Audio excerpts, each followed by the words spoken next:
بسم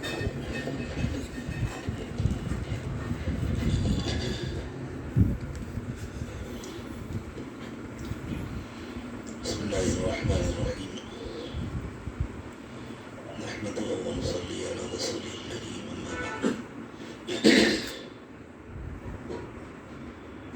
ہماری اپنی روزمرہ کی زندگی کا یہ معاملہ ہے کہ اگر ہم دنیا کی نعمتوں کا استعمال بڑھاتے ہیں تو ان کے مقابلے میں جو ادائیگی ہم پر واجب ہے اس ادائیگی کو بھی بڑھانا پڑتا ہے نا. بجلی زیادہ استعمال کرتے ہیں تو اس کا پیمنٹ کرتے ہیں. پیٹرول اور ڈیزل زیادہ استعمال کرتے ہیں تو ہم اس کا پیمنٹ کرتے ہیں. ایسا تو نہیں کہ ہم کسی پمپ میں جا کے کہیں کہ بھائی ہم تو پہلے آپ کو 100 روپے دیا کرتے تھے ابھی بھی 100 روپے دیں گے. بھائی آپ پہلے 100 روپے کا تیل لیتے تھے اب آپ 1000 روپے کا تیل لے رہے ہیں آپ کو 1000 دینا پڑے گا ورنہ پھر ہم تیل بھی 100 روپے کا دیں گے. یہ کوئی تشبیہ تو نہیں ہے لیکن ہماری شرافت کا اور انسانیت کا تقاضا یہ ہے کہ جب اللہ تعالیٰ نے ہمیں پہلے کے مقابلے میں اپنی نعمتیں بڑھا کر دی ہیں تو ہمارا شکر بھی بڑھنا چاہیے. یہ کتنے غضب کی بات ہے کہ اللہ نعمتیں بڑھائے اور ہمارا شکر گھٹے, اس کے مقابلے میں ناشکری بڑھے. تو آپ کے یہاں بجلی گورنمنٹ کی طرف سے آتی ہے کوئی پرائیویٹ کمپنی ہے؟ گورنمنٹ ہے. اگر 3 مہینے بل نہ ادا کریں تو کنیکشن باقی رہتا ہے, کٹ جاتا ہے. پھر اگر اللہ بھی اپنا کنیکشن کٹ دے میں تو روتے پھرتے روتے نا. بچوں کی شادی نہیں ہو رہی, جاب نہیں لگ رہی, بچے پڑھ نہیں رہے, گھر میں سب لوگ بیمار ہو رہے. یہ رونا تو خوب روتے ہیں, مرد بھی روتے ہیں عورتیں بھی روتی ہیں. ہم کیا کر رہے ہیں اللہ کے ساتھ یہ بھی تو دیکھنا چاہیے. کتنی نعمتیں ہمیں اللہ نے دی ہیں اور ہم کتنا اللہ کا شکر ادا کر رہے ہیں. اور کہنا کس کا مان رہے ہیں؟ جو ہمارا دشمن ہے. شیطان تو ہمارا دشمن ہے, شیطان تو ہمارا دوست نہیں ہے. شیطان کا کہنا مانیں گے تو نقصان ہوگا. اچھا کوئی آدمی چاہے کہ میں شیطان کو خوش کر لوں تو نہیں کر سکتا. جیسے کوئی آدمی اگر چاہے کہ میں انگارے کو ٹھنڈا کر لوں تو کر سکتا ہے. اگر ٹھنڈا ہو گیا تو وہ انگارہ رہے گا. کوئی چاہے کہ میں برف کو گرم کر لوں تو کر سکتا ہے. اگر وہ گرم ہو گیا تو برف رہے گا. جب تک برف ہے اس وقت تک گرم نہیں ہو سکتا. جب تک انگارہ ہے اس وقت تک ٹھنڈا نہیں ہو سکتا. جب تک شیطان شیطان ہے وہ کسی انسان سے خوش نہیں ہو سکتا. وہ ہمارا دشمن ہے, میرے شاید دشمن ہے. تو جو ہم سے کبھی خوش نہیں ہو سکتا, جو کبھی ہمارا دوست نہیں بن سکتا, اس کا کہنا مان کر ہم نادانی کرتے ہیں. اور پھر جب آگ کی بتی والے سے دوستی کریں گے تو کیا ملے گا؟ گرمی ملے گی, چنگاریاں ملیں گی. اگر کسی کی یہاں آگ کی بتی جلتی ہو اور آپ اس سے جا کے دوستی کر لیں, جیسے پہلے زمانے میں لوگ بیڑی پیتے تھے, ابھی بھی پیتے ہوں گے, ہمیں معلوم نہیں. تو بیڑی سے چنگاریاں بہت نکلتی تھی نا. تو بیڑی پینے والوں کے کرتے کچھ دنوں کے بعد مچھردانی بن جاتی تھی, پوری جالی جیسی ہو جاتی تھی. یہاں سو رہا, وہاں سو رہا, وہاں سو رہا. اگر کہیں لوہے کی بٹی ہے اور کوئی بٹی والے سے دوستی کرے گا اور روزانہ جا کے اس کے پاس بیٹھے گا تو کیا ملے گا؟ گرمی ملے گی, چنگاریاں ملیں گی. یہاں کرتا جلے گا, یہاں پیجامہ جلے گا, کالے کالے نشان پڑیں گے, یہی ملے گا. اور کسی عطر والے سے دوستی کریں گے تو وہ نبی لگائے جتنی دیر اس کے پاس بیٹھیں گے خوشبو ملے گی. آپ نے کسی ایسے شخص سے دوستی کری ہوئی ہے جس کے آفس میں اے سی لگائے, آپ اس کے بعد جاتے ہیں کچھ وقت گزارنے کے لیے, تو جتنی دیر بیٹھیں گے ٹھنڈک تو ملے گی نا. تو بھائی شیطان تو آگ سے بنا ہے، اور ایک تو بنا ہی آگ سے ہے، اور انسانوں کے لیے تو مکمل آگ ہے، جلن اور حسد کی آگ میں جل رہا ہے، تو اس سے دوستی کریں گے تو کیا ملے گا؟ اللہ ظالم نہیں ہے، اللہ تو بہت مہربان ہے، لیکن جب بندہ اللہ کی نافرمانی کرتا ہے، شیطان کا کہنا مانتا ہے، انتظار کرتے ہیں اللہ تعالیٰ لوٹ کر نہیں آتا، تو پھر اللہ چھوڑ دیتے ہیں، جاؤ پھر اسی کے حوالے، پھر دل میں جلن ہوتی ہے، پھر بے چینی ہوتی ہے، پھر ٹینشن ہوتا ہے، پھر ڈپریشن ہوتا ہے، پھر بنے ہوئے کام بگڑتے ہیں، سلجھے ہوئے کام الجھتے ہیں، اور آدمی پریشان ہوتا ہے۔ اور خوب یاد رکھو، یہ مسائل تعویذوں اور وظائف سے حل نہیں ہوا کرتے۔ ہاتھ میں کوئی آگ کا انگارہ لے لے اور یا سلاموں کا وظیفہ پڑھے تو ہاتھ نہیں جلے گا، فطری قانون ہے، ہاتھ جلے گا۔ پڑھ رہے سب 1.25 مرتبہ یا سلاموں پڑھ رہے اور کہہ رہے ہیں کیا ہاتھ برابر جل رہا ہے، بھائی انگارہ تو پھینکو، جب تم نے ہاتھ میں انگارہ لگیا ہوا ہے تو تمہارا یہ وظیفہ تھوڑی تم کو بتلائے گا، بدل بچائے گا، اللہ کا بنایا ہوا فطری قانون ہے۔ کہتے ہیں گاؤں میں کنویں میں کتا گر گیا، اب تو گاؤں شہر سب برابر ہو گئے، انٹرنیٹ نے سب کو برابر کر دیا، پہلے گاؤں والے بڑے سیدھے ہوا کرتے تھے، بڑے بھولے بھالے سیدھے سادے لوگ ہوتے تھے۔ تو ایک گاؤں میں کنویں میں کتا گر گیا، گاؤں والے آئے مفتی صاحب کے پاس، حضرت ہمارے کنویں میں کتا گر گیا، کیا کرنا؟ دعا پاک کرنے کے لیے۔ حضرت نے کہا بھائی کنویں میں جتنا پانی ہے سب نکال دو۔ حضرت کو تھوڑی معلوم تھا کہ یہ ساری خالی پانی نکالیں گے، کتے کو نہیں نکالیں گے۔ ان لوگوں نے جا کر کنویں میں جتنا پانی تھا سب نکال دیا، پھر اندر کے سوتوں سے آہستہ آہستہ پانی نکلنا شروع ہوا، پھر بھر گیا۔ حضرت ہم نے تو کنویں کا سارا پانی نکال دیا تھا، لیکن پانی میں تو ابھی بھی بڑی بدبو ہے۔ حضرت چوکے انہوں نے کہا کتا نکالا تھا، وہ کتا نکالنے کے بعد پانی تھا، تو کہا کتا نکالے بغیر پانی نکالنے سے کنواں پاک ہوتا ہے۔ اسی طرح میرے دوستو، شیطان سے دوستی ختم کیے بغیر وظیفے پڑھنے سے زندگی میں کوئی فرق نہیں پڑتا۔ اسی لیے ہم سے کوئی کہتا ہے فلاں فلاں پریشانی وظیفہ بتلا دیجیے، ہم اس کو لکھتے ہیں، ہمیں نہیں آتے، ہمیں معلوم ہی نہیں ہے ایسے وظیفے جو اللہ کے قانون کو بدل دیں، نہیں آتے۔ کوئی کہتا تعویذ دے دیجیے، ہم لکھ دیتے ہیں، ہمیں نہیں معلوم، کسی بابا کے پاس جاؤ، ہم بابا نہیں ہے۔ سیدھی بات ہے، ہمیں اللہ نے پیدا کیا ہے، ہمیں اللہ کے پاس مر کر جانا ہے۔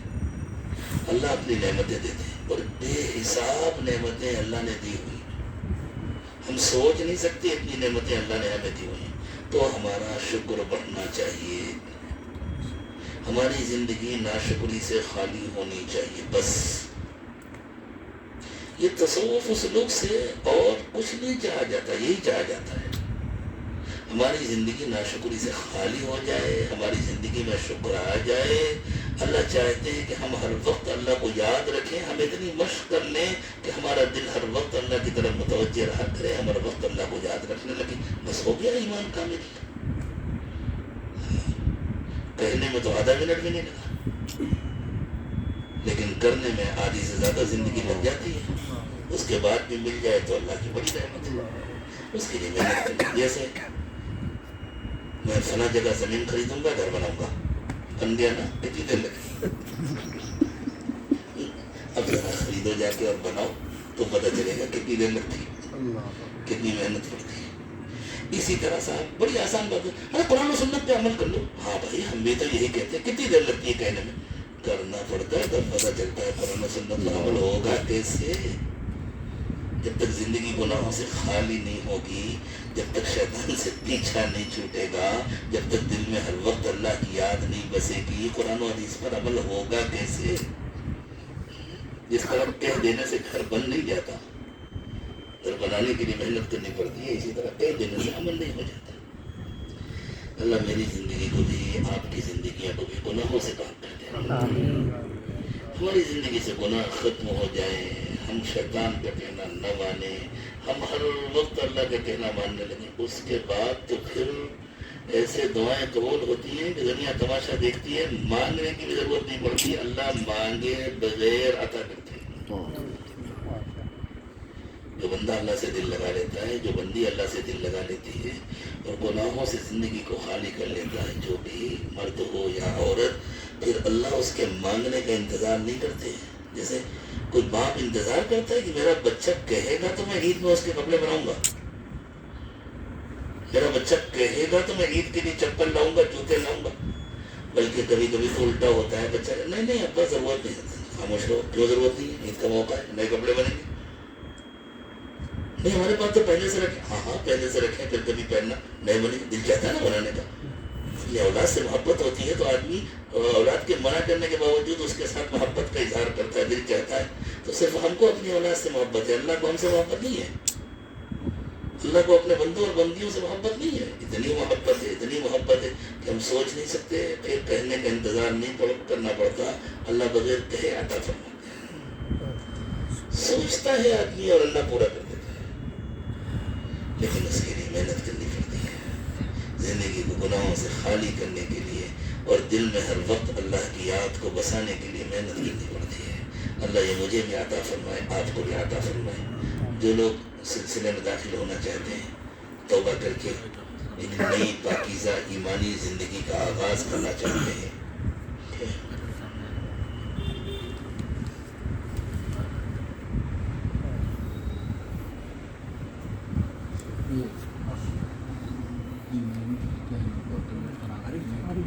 ان کلمات کو ساتھ ساتھ پڑھیں، سچی پکی توبہ کی وجہ سے کہ آج سے ہمیں اپنی زندگی کو گناہوں سے خالی کرنا ہے، اللہ کا کہنا ماننا ہے، اللہ کے نبی صلی اللہ علیہ وسلم کی سنت پر عمل کرنا ہے۔ شیطان ہمارا دشمن ہے، ہمیں شیطان کا کوئی کہنا نہیں ماننا ہے، شیطان کے طریقے پر نہیں چلنا ہے۔ ان کلمات کو پڑھیں اور اس کو پکڑ لیں، ذرا پیچھے دم کر لیجیے، جیسے بیچ سے پیچھے دم کر لیتے ہیں، ایسے جگہ بناؤ، بیچ سے پیچھے تک لے لو، سیدھا پہلو سیدھا اب پکڑ لیں۔ بسم اللہ الرحمن الرحیم، لا الہ الا اللہ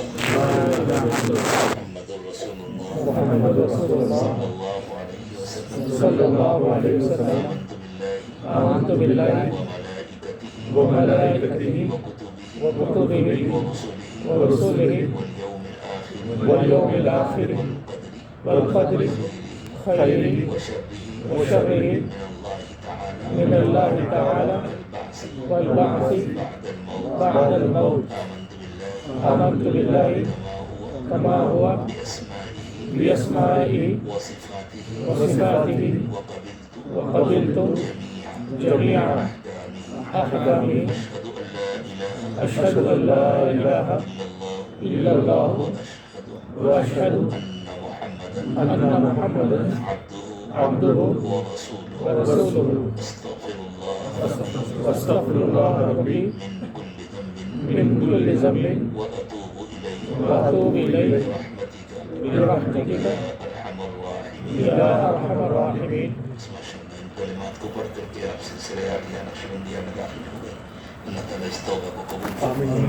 ہمارے بڑوں اور بزرگوں نے جو معمولات بتلائے ہیں ان کو غور سے سن لیں، کارڈ دے دیا جائے گا انشاءاللہ، ان معمولات کی پابندی کریں، صبح اور شام کی تسبیحات پڑھا کریں، ایک تسبیح استغفار کی، استغفر اللہ ربی من کل ذنب واتوب الیہ، ایک تسبیح درود شریف کی، اللہم صلی علی سیدنا محمد وعلی آل سیدنا محمد وبارک وسلم۔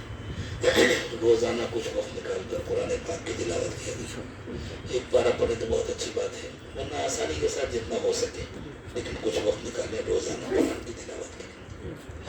اسی طرح چلتے پھرتے اٹھتے بیٹھتے ہر وقت دل میں اللہ کا دھیان رکھیں۔ آپ دواخانے میں ہیں، کوئی اپنے آفس میں ہے، کوئی دکان میں ہے، کوئی ٹراولنگ کر رہا ہے، کچھ بھی کر رہے ہیں، دل کو اللہ کی طرف متوجہ رکھیں۔ اور صبح اور شام کم از کم 15-20 منٹ فارغ کر کے مراقبہ کر لیا کریں۔ مراقبے کا طریقہ یہ ہے کہ آنکھیں بند کر کے سر کو جھکا کر کے پورا دھیان دل پر جمع کر بیٹھیں، دل کو اللہ کی طرف متوجہ کریں، اور ایسا کھو جائے اللہ کی یاد میں کہ کچھ بھی اور یاد نہ رہے، نہ زمین، نہ آسمان، نہ اپنی ذات، اور بس یہ تصور کریں کہ اللہ کی رحمت آ رہی ہے میرے دل میں، اور میرا دل کہہ رہا ہے اللہ اللہ اللہ، زبان سے اللہ اللہ نہ کہیں، اس طرح دل پر توجہ ڈالنے میں ذرا وقت لگے گا، مشق کرنی پڑے گی۔ دنیا میں کوئی بھی کام سیکھے بغیر نہیں ہوتا۔ جو بچے پیر اٹھا کر ہینڈل پر رکھ کر کے سائیکل چلاتے ہیں، جو ہاتھ چھوڑ کر کے سائیکل چلاتے ہیں، کیا ہے نا آپ نے بھی، وہ پہلے دن سے کر سکتے ہیں ایسا کر، پہلے دن سے سنبھالنا مشکل ہوتا ہے، گر جاتے ہیں، لیکن سیکھتے سیکھتے پھر وہ استاد ہو جاتے ہیں۔ اسی طرح کسی بھی کام کو سیکھنے میں کچھ وقت لگتا ہے۔ جب اللہ کی یاد میں بیٹھیں گے تو اللہ کے دربار میں حاضری نصیب ہو جائے، اس میں بھی وقت لگے گا نا۔ اللہ دیکھیں گے میرے بندے کے اندر کتنی طلب ہے، پھر 1 منٹ کی حاضری دیں گے، پھر 2 منٹ کی دیں گے، پھر 5 منٹ کی دیں گے، پھر 10 منٹ کی دیں گے۔ آپ بیٹھیں گے 10 منٹ کی نیت سے، 1-2 منٹ دل لگے گا، پھر ادھر ادھر کے خیالات آنے لگیں گے، آپ کھل جائے گی۔ تو جو سمجھیں یہ میری بدعمالیوں کا نتیجہ ہے، ابھی میرے لیے اتنی ہی حاضری لکھی گئی ہے، اللہ اور وقت بڑھا دے، میں اور گناہوں سے بچوں گا، میں اور اللہ کو یاد کروں گا، تاکہ اللہ تعالیٰ میری حاضری کا وقت بڑھا دے۔ پھر ایک وقت آتا ہے، ایک مرتبہ ایک صاحب نے فون کیا، ڈاکٹر صاحب ہیں، عالم ہیں، PhD ہیں، انہوں نے فون کیا کہ حضرت میں مراقبے میں بیٹھا، آنکھ کھولی تو مجھے لگا کہ 1 گھنٹہ گزر گیا، گھڑی دیکھا تو صرف 5 منٹ ہوا تھا۔ میں نے کہا ہاں کرتے رہیں، ایک وقت آئے گا 1 گھنٹہ گزر جائے گا اور آپ کو لگے گا ابھی تو 5 ہی منٹ ہوا۔ پہلے 5 منٹ میں لگ رہا تھا گھنٹہ ہو گیا۔ پھر کچھ دنوں کے بعد ایک دن ان کا فون آیا کہ حضرت آج تو میں نے 1 گھنٹہ مراقبہ کیا۔ میں سمجھا میں تو بالکل ابھی کو مراقبہ کیا، میں گھڑی دیکھ رہا ہوں تو حیرت ہو رہی ہے 1 گھنٹہ گزر گیا۔